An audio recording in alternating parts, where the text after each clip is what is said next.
दादा बात सुनो, दिसंबर जनवरी में ये ले पूरा बड़ा बन जाएगा। अच्छा, इसके ऊपर चलते हैं, क्रिकेट खेलते हैं, पानी के ऊपर। क्रिकेट। हाँ, मालिक लोग इसको बोट वापस करते हैं। यहाँ पे कौन से गाने का शूट हुआ था? ये चांद सा रोशन चेहरा, दिलकों का रंग सुनहरा। अरे शशि कपूर, शम्मी कपूर या शशि कपूर था ना।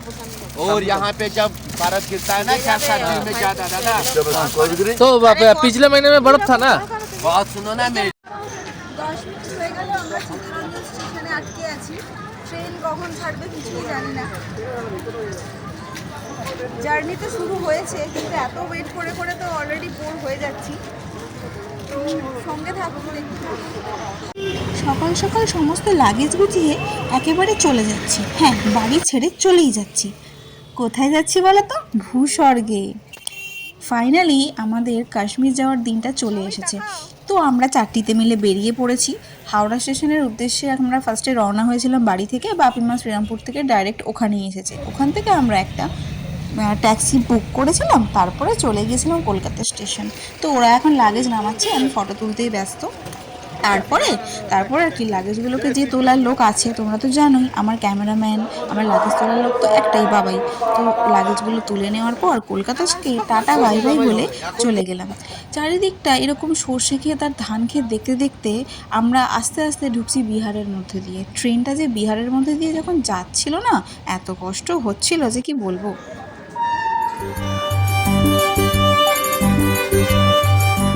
সন্ধেবেলা মুড়ি খেতে খেতে একটা কথাই ভাবছি, কখন বরফে যাব, কখন বরফে যাব। তোমরা কারা কারা এরকম ট্রেনের মধ্যে ঝালমুড়ি ফিস্ট করো? আমরা তো প্রত্যেকবার গেলে ঝালমুড়ি ফিস্ট করি। আচ্ছা তোমরা বলো তো, এটা কোন নদী?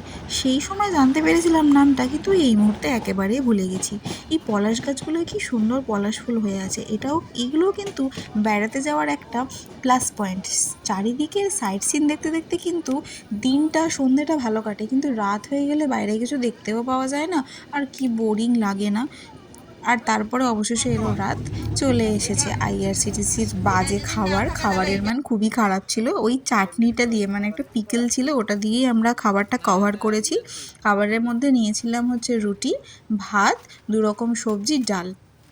খাবারটা খেয়ে যতই আমি চোখ নাক মুখ ঘোরাই না কেন, খাবারের মান কিন্তু খুবই খারাপ ছিল। ওই সময় যদিও খিদের চোটে সবই ভালো মন্দ ভেবে ভেবে খেয়ে নিয়েছি। আর হ্যাঁ, বাড়ি থেকে থ্যাঙ্কস টু গড যে আমরা ডিম সিদ্ধ করে নিয়ে গেছিলাম, ওই ডিমটাই আমাদের বাঁচিয়ে রেখেছিল।